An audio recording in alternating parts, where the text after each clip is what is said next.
hayu, hayu, hayu, hayu, hayu, hayu. Nasa ka. Hayu.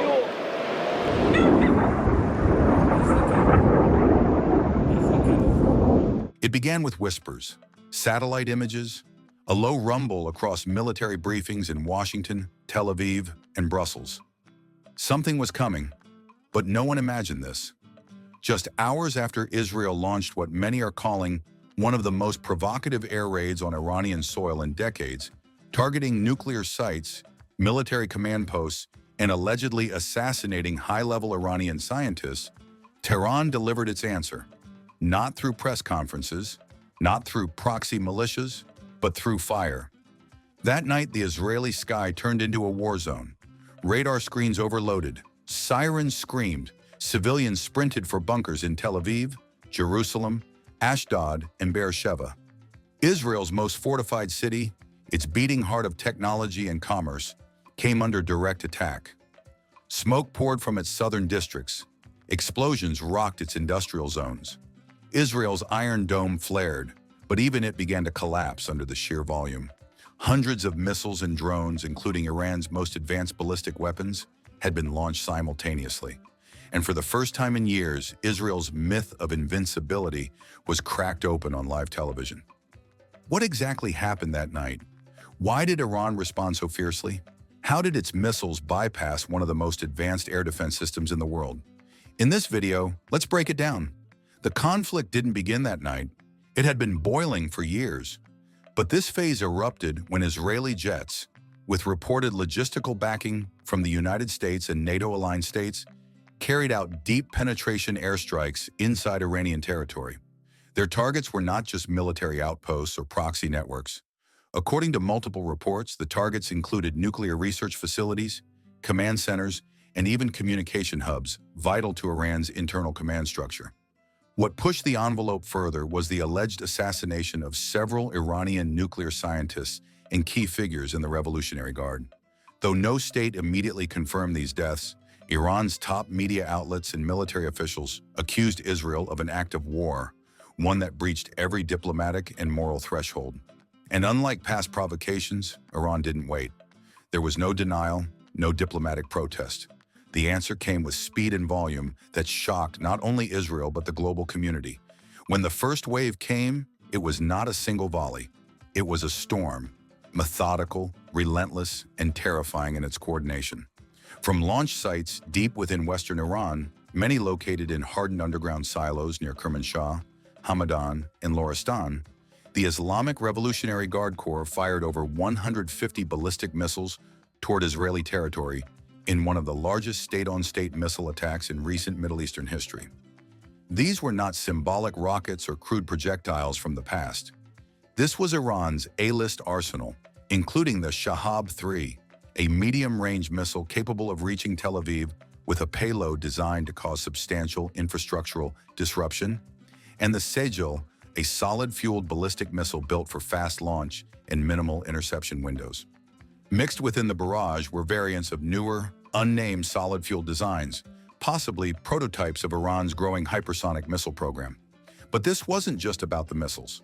As Israel's air defense crews scrambled to interpret the rapidly filling radar screens, a second wave of threats emerged from a different altitude. Roughly 100 kamikaze drones, accompanied by reconnaissance UAVs, flew low, hugging the contours of the Mediterranean coastline in the Jordan Valley to avoid early detection. Some of these drones were nothing more than flying bombs. Others served a darker purpose.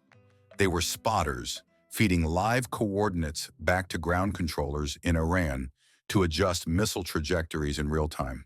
Then came the weapons that truly turned military analysts cold, the Hajj Qasim and Qasim Bashir missiles, both unveiled only recently and never before used in open combat.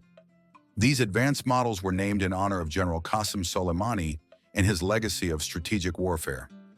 Capable of carrying multiple warheads, employing decoy flares, and maneuvering mid-flight, these missiles were designed to penetrate even the most advanced Western missile defenses. They were not symbolic. They were functional, precise, and terrifyingly effective. As a result, Tel Aviv bore the brunt.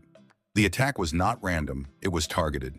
Multiple missiles reportedly slammed into the southern industrial zones of the city, igniting fires that engulfed warehouses, logistics terminals, and fuel depots. Emergency alerts flooded mobile networks as government apps urged civilians to take shelter immediately. Before we continue, here's a reminder to like and share the video and subscribe to our channel for more videos on current affairs and the changing world order. Let's continue now. In a rare occurrence, residents of central Tel Aviv, long considered a safe zone, reported hearing direct hits, feeling their buildings shudder, and seeing flashes in the sky followed by explosions close enough to rattle window panes and set off car alarms.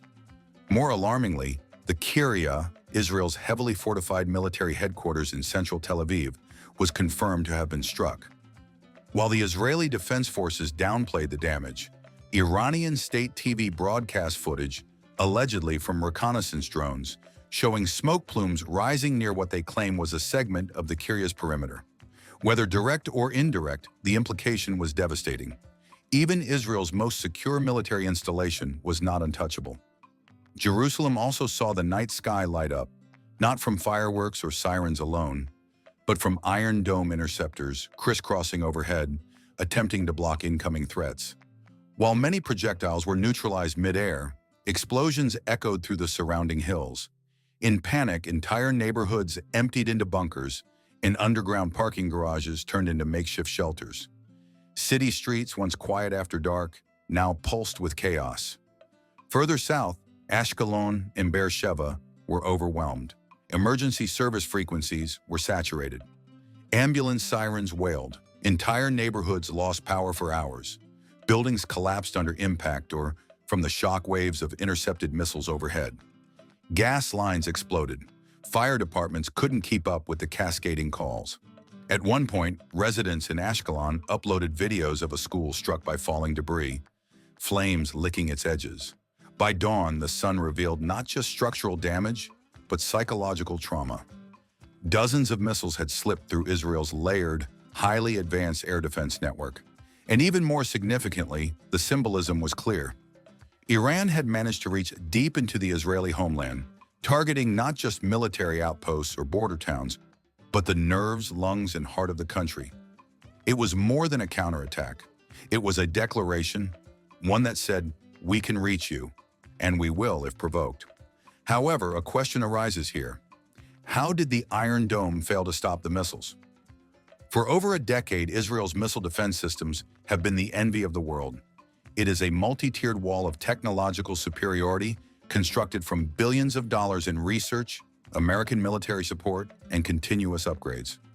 At its core is the Iron Dome, a short-range interceptor system that has achieved what few nations have even attempted: to stop projectiles mid-air with near-perfect accuracy. During conflicts with Hamas and Hezbollah, the Iron Dome became legendary, a shield that turned the tide of asymmetric warfare by virtually neutralizing rocket attacks from Gaza or Lebanon. But the events of this latest strike shattered that illusion of invincibility. Iran didn't just launch missiles. It launched a tactical algorithm. Military experts now agree that what happened that night was a textbook execution of saturation and deception warfare, a strategy meant to drown, confuse, and mislead missile defenses until they become overwhelmed. First, the low-flying drones soaked up radar bandwidth and intercepted defensive fire. The Iron Dome, designed to calculate threat trajectories and prioritize risks, began wasting valuable interceptor missiles on slower, cheaper drones that pose less of a direct threat. Then came the ballistic missiles, fast, high altitude, and launched in irregular, unpredictable bursts. Some flew in traditional arcs, others dipped and turned mid-course. This tactic created what defense specialists call fire control confusion, where the system cannot distinguish between real and decoy threats fast enough. But Iran didn't stop there. It employed hypersonic projectiles, including Fateh-class missiles, which travel over 5 times the speed of sound and are capable of evasive maneuvers once inside terminal descent phases. These missiles don't follow predictable ballistic paths. They twist, corkscrew, and dive, all while racing at Mach 5 or more. Once a hypersonic enters the engagement zone, even the best systems like David's Sling and the Arrow 3 struggle to respond in time.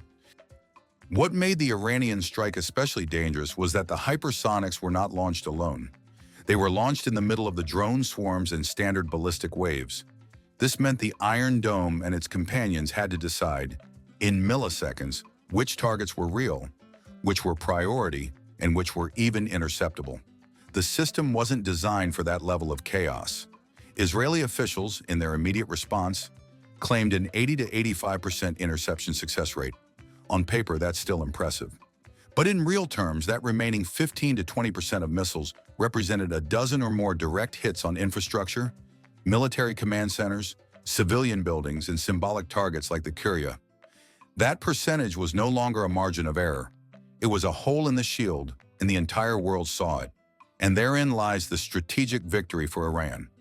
They didn't just hit targets. They exposed weakness. They undermined the myth of an impenetrable defense. They showed the region, and possibly America's rivals far beyond, that even the most advanced missile systems in the world have limits, especially when overwhelmed by new-age hybrid attacks.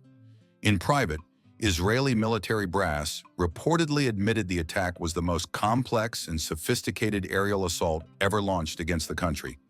And that confession, though hushed, says it all. Israel can no longer rely solely on its technological edge, because on that night, Iran didn't just fire missiles. It rewrote the rules of engagement. Do you think Iran has shattered the myth that Israel is totally impenetrable? What happens when Hezbollah, Syria, and Iraq join in? Can Israel survive a multi-front missile storm? Share your thoughts in the comments section on what if this war escalates? Will the U.S. be dragged into another endless Middle Eastern conflict, this time against a state, not just a militia? Do you want to watch more videos like this one? If yes, subscribe to our channel and press the bell icon to get more videos on the latest news and updates about politics and global events. Thanks for watching, and until the next video, stay tuned.